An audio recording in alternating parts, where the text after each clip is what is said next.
Go ahead. Hello and welcome to episode 3 of the Ranch Roundup. Kyle McMullen alongside me, Logan Barandis.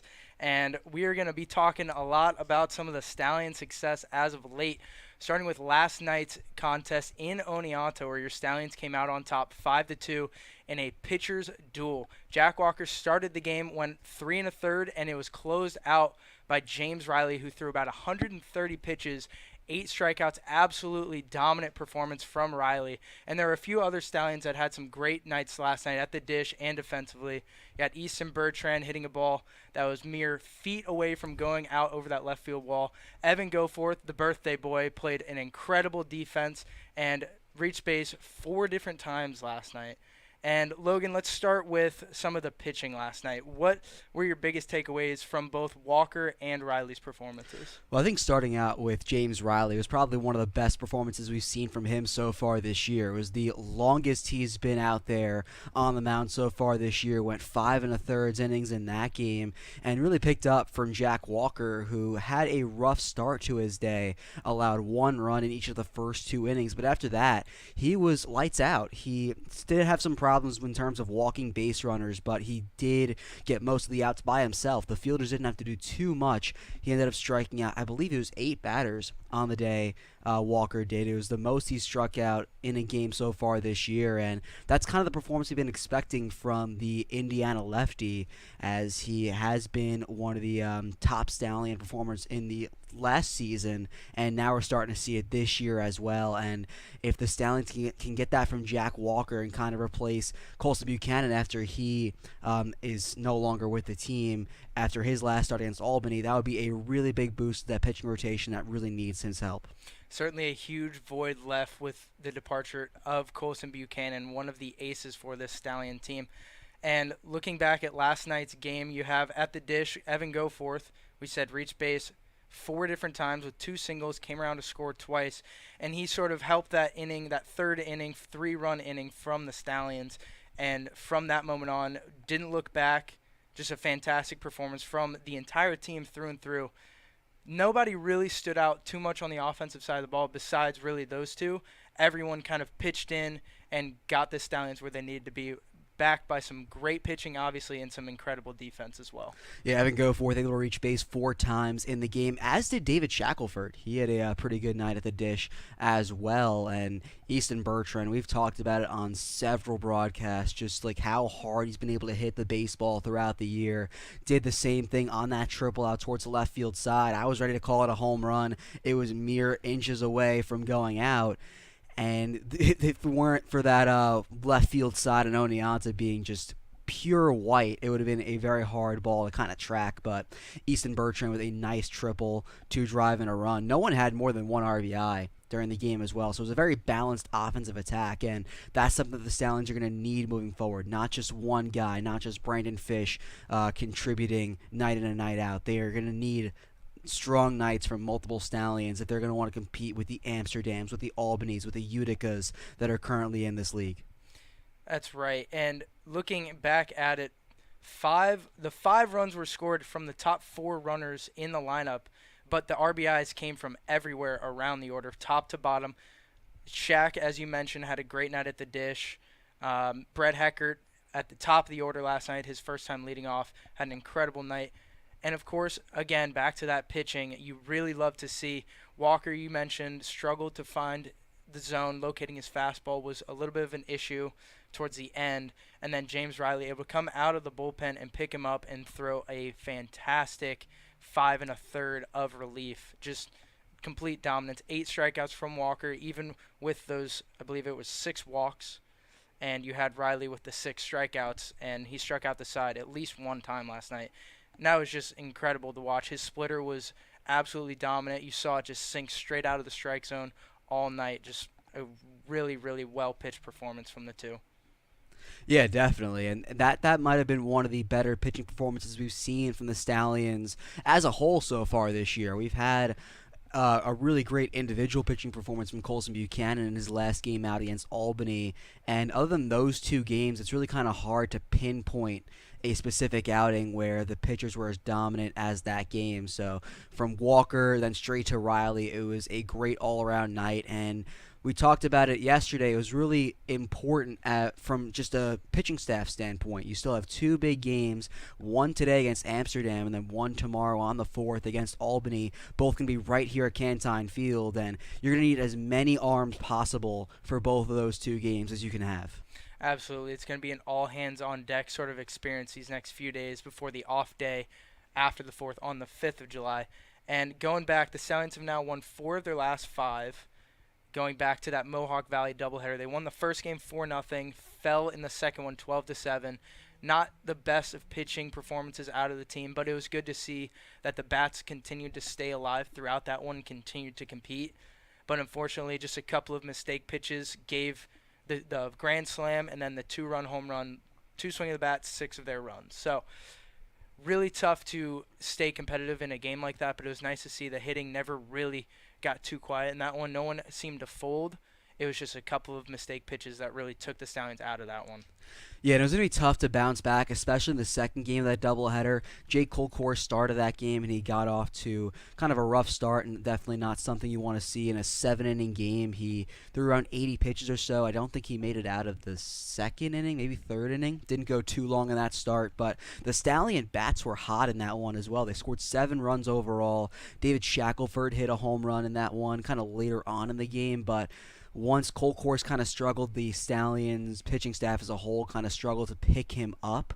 So it kind of led to a rough night. But the game prior, a shutout outing, Alex Canny pitched really well in that one as well in his first start back after going back home to Florida for a couple of days. So he was able to provide a strong outing to start out game one. It was definitely something that was going to be crucial for that doubleheader as a whole. And looking at Jake Colcourt, I believe he is going to start the Amsterdam game today, so we'll see how he kind of bounces back in tonight's game. Absolutely, and we'll take it back again. You talked about Alex Canny in that Game 1 performance, just absolutely dominant in his last few appearances. His last 17 innings pitched, he only has 2 earned runs, and he had his first outing was a little bit slower of a start, which we saw from the entirety of the pitching staff, but everybody seems to be getting more of a foothold and more confidence in their stuff. You can see the relationship developing better with the catchers as these guys call their own games. You can tell that they know exactly what the pitcher wants to do against certain hitters in certain counts, certain situations. And it's good to see that they consistently stay on page with each other.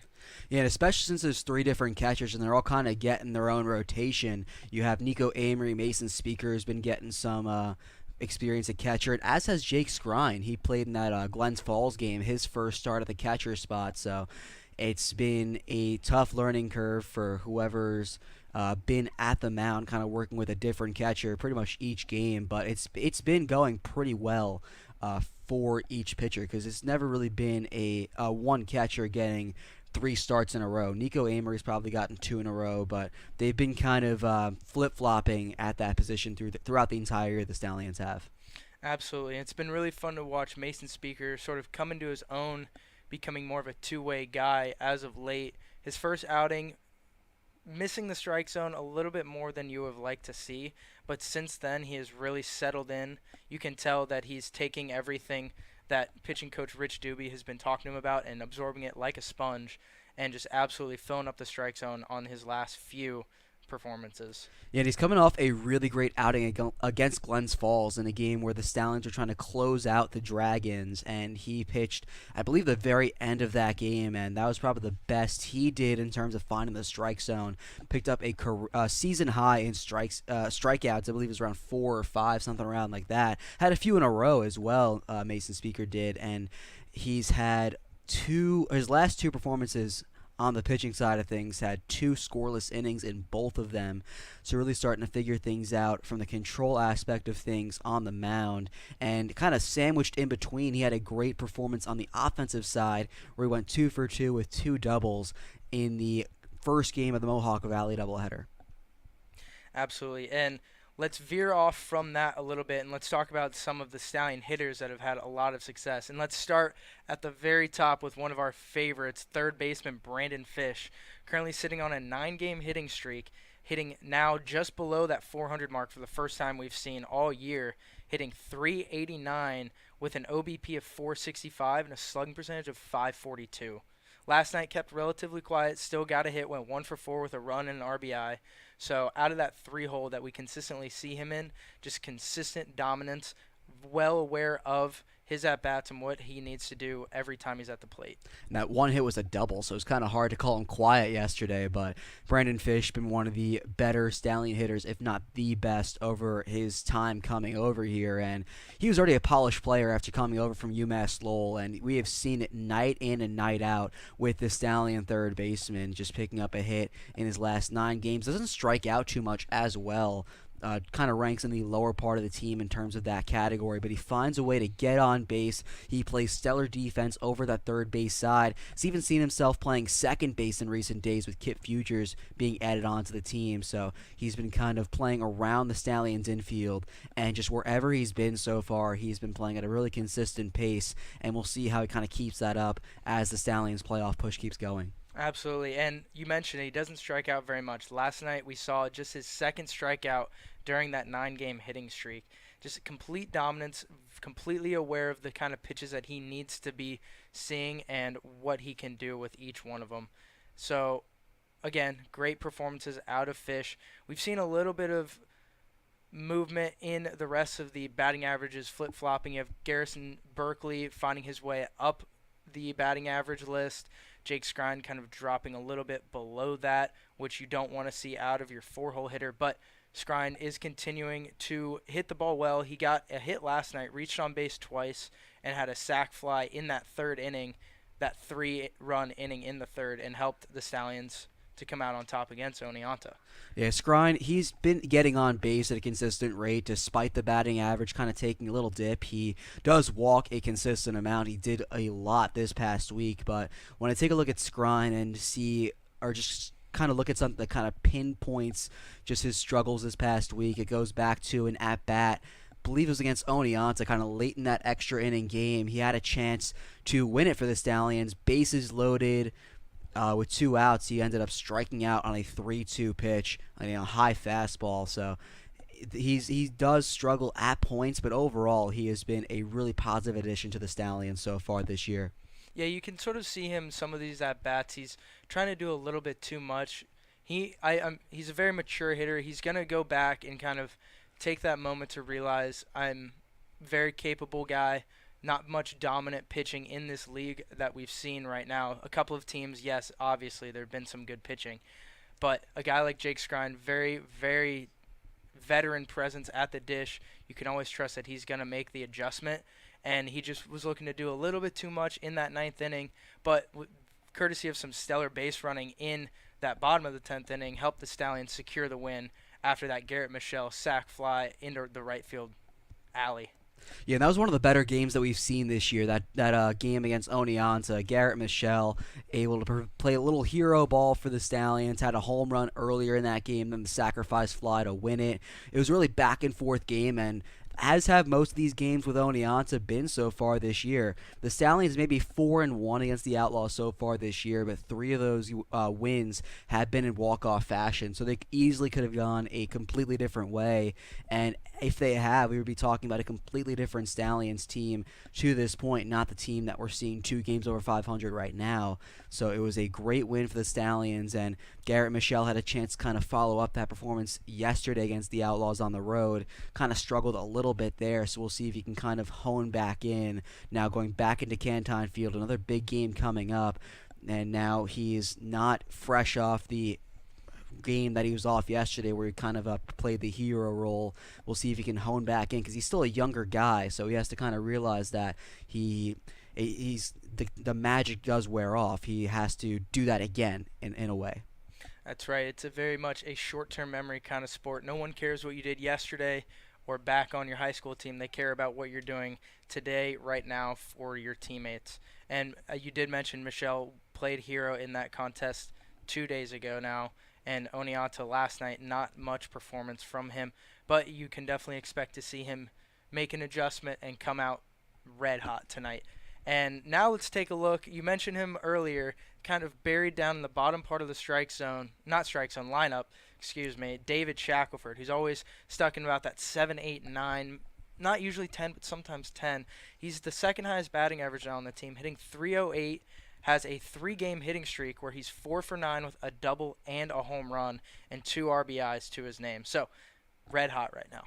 He has been red hot, and I think the perfect spot for him has been in that lower part of the lineup. He's hit around that 7-8 spot throughout the year. We've maybe seen him in that leadoff spot for 2 games this year, but when you're able to spread out this lineup and keep a lot of your hotter hitters kind of in the lower part of the lineup, it really allows the offense to kind of stay hot and stay hot consistently. If you have Brandon Fish kind of leading off that number 3 spot for 1 inning, and then the inning kind of comes to an end, and then Shaq's immediately leading off the very next inning at the 7 spot, it really allows your offense to kind of stay hot, and Shaq has been at a very consistent clip so far this year. You kind of talked about his stats these past couple of games, Kyle. We'll see if he can kind of keep that up against the Amsterdam Mohawks today.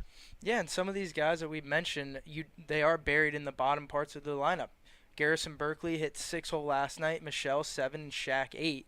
And it's really good to see that much diversity throughout a lineup. You're able to hide guys behind the power hitters, forcing pitchers to have to come right after them with more fastballs, a lot less off speed, so these guys are able to have much more consistent looks at the dish, giving them higher opportunities to do a lot more damage at the plate.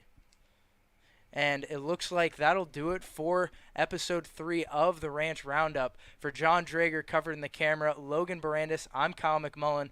We'll see you tonight at Cantine at 7:05, where the Stallions will host the Amsterdam Mohawks. And then tomorrow night, July 4th, we will be taking on the Albany Dutchmen right here. So make sure you tune in to all of the action in the next coming days. It's going to be a lot of fun baseball. Your reigning champion Stallions are on a hot one right now. Have a great day, everybody. Good.